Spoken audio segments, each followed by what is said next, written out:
Hello and good morning all of you. स्वागत आहे तुमचं मेगाबीट एज्युकेशनच्या युट्यूब चॅनलवर.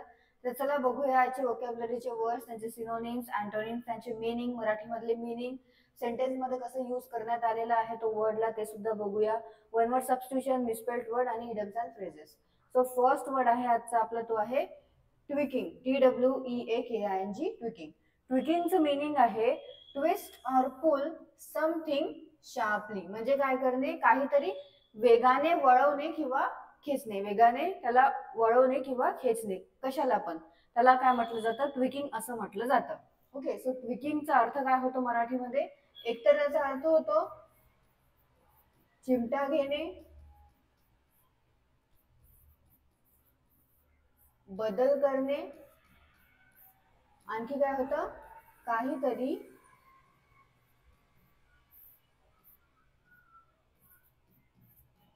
वेगाने वळणे किंवा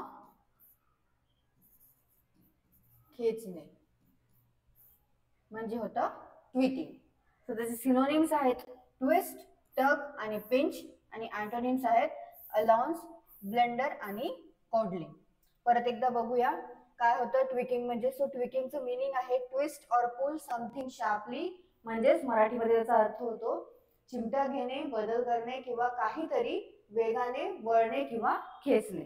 सिनोनिम्स आहेत ट्विस्ट, टग आणि पिंच, आणि अँटोनिम्स आहेत अलाउन्स, ब्लेंडर आणि कॉडलिंग.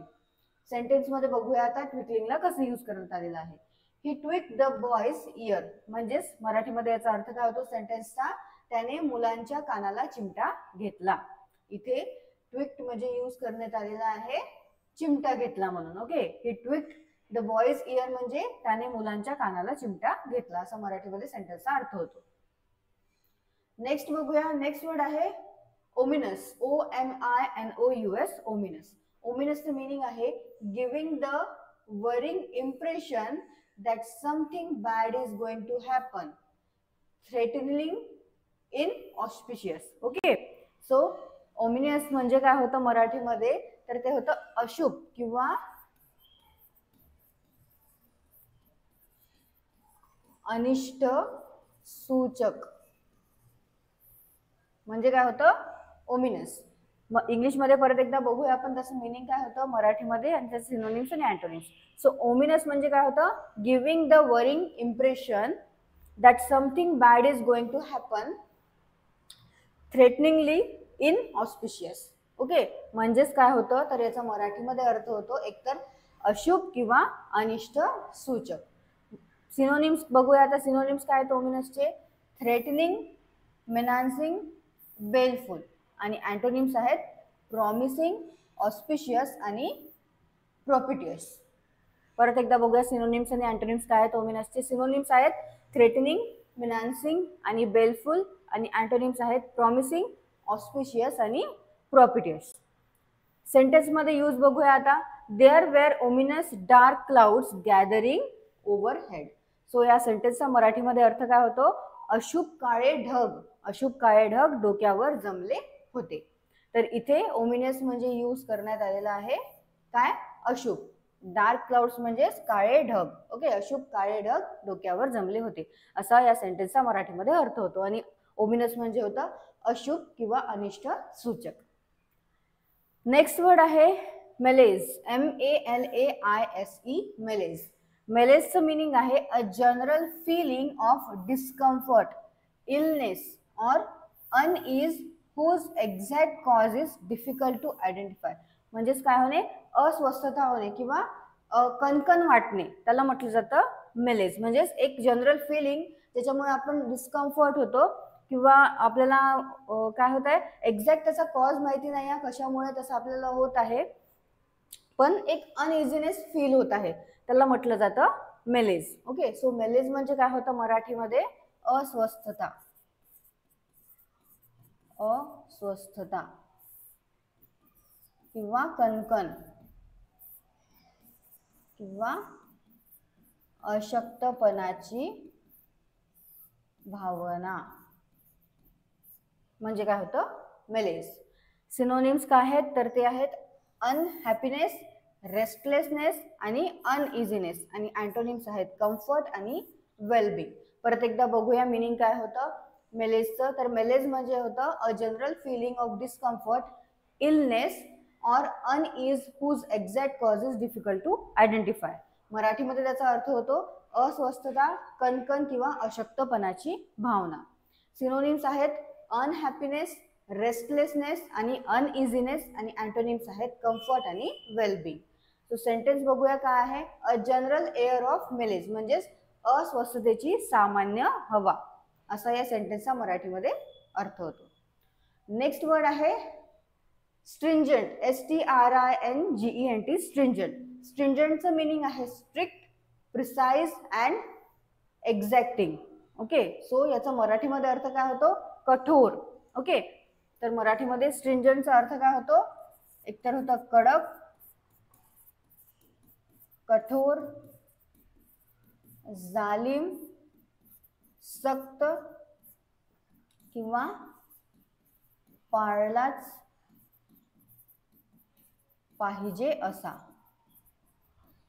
त्याला काय म्हटलं जातं स्ट्रिंजंट असं म्हटलं जातं. सो स्ट्रिंजंट म्हणजे काय आहे स्ट्रिक्ट, प्रिसाइज अँड एक्झॅक्टिंग, म्हणजेच मराठीमध्ये अर्थ होतो कडक, कठोर, जालिम, सक्त किंवा पाळलाच पाहिजे असा.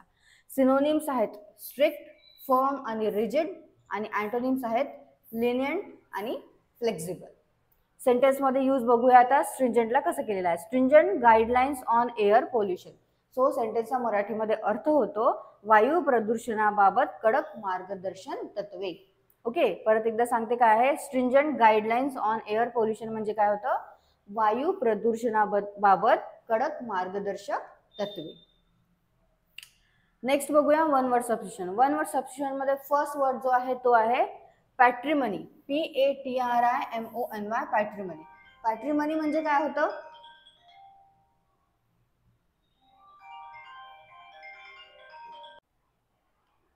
सो पॅट्रिमनीचा अर्थ काय होतो property inherited from one's father, म्हणजेच काय होतं मराठीमध्ये तर वारसा. मराठीमध्ये पॅट्रिमनीचा अर्थ काय होतो वारसा किंवा वाढ, वडिलोपार्जित मालमत्ता. ओके, सो पॅट्रिमनी म्हणजे होतं वारसा किंवा वाढ, वडिलोपार्जित मालमत्ता, म्हणजेच property inherited from one's father. Next word आहे ऑबिच्युरी. ऑबिच्युरीचा अर्थ आहे a notice of a person's death, म्हणजेच काय तर मृत्यूपत्र किंवा मृत्यू लेख, त्याचा अर्थ काय होतो ऑबिच्युरी असा होतो. तर मराठीमध्ये ऑबिच्युरी म्हणजे काय होतं मृत्यूपत्र किंवा मृत्यू लेख. नेक्स्ट मिसस्पेल्ड वर्ड मध्ये फर्स्ट वर्ड आहे बुटीक. बुटीकची करेक्ट स्पेलिंग आहे option D BOUTIQUE, boutique. Next word आहे कंपोजिटर. कंपोजिटरची करेक्ट स्पेलिंग आहे ऑप्शन बी COMPOSITOR, आणि कंपोजिटर म्हणजे काय होतं तर अक्षर जुळवणारा किंवा टंक जुळवणी करणारा म्हणजे होतं compositor. Next idioms and phrases मध्ये फर्स्ट आहे blood is worth bottling. Blood is worth बॉटलिंगचं काय मिनिंग आहे if an Australian says to you your blood is worth bottling, म्हणजेच काय होतं he or she is complimenting or praising you for doing something or being someone very special, म्हणजेच काय करणे तर प्रशंसा करणे. ओके, कोणी आपल्याला कॉम्प्लिमेंट करत आहे, प्रेस करत आहे, म्हणजेच काय करत आहे आपली प्रशंसा करत आहे. कोणी जर आपल्याला म्हणत आहे ब्लड इज वर्थ बॉटलिंग म्हणजेच काय होते प्रशंसा करणे. तर मराठीमध्ये याचा अर्थ काय होतो तो और ती तुमची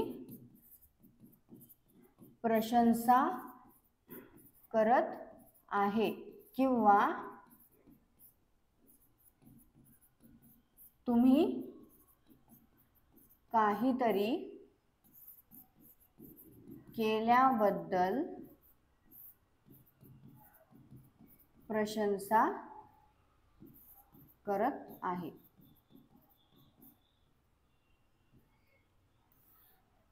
नेक्स्ट आहे blow the cobwebs away.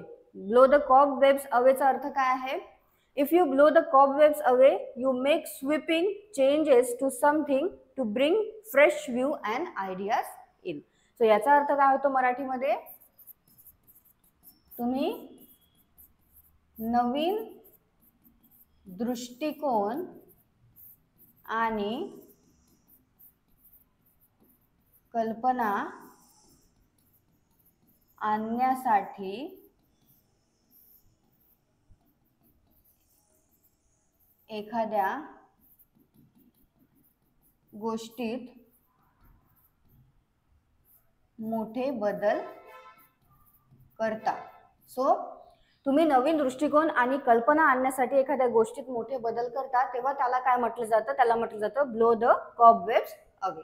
Okay, so हे आहेत आपल्या याचे इडम्स अँड फ्रेजेस. परत एकदा तुम्ही सिनोनिम्स, अँटोनिम्स, मराठीतले मीनिंग्स वाचून घ्या आणि जे पण तुम्हाला मी सिनोनिम्स दिले त्या सिनोनिम्स वरून किंवा जे वर्ड्स आहेत त्या वर्ड्स वरून स्वतःच्या मनाने सुद्धा सेंटेन्सेस तयार करत चला.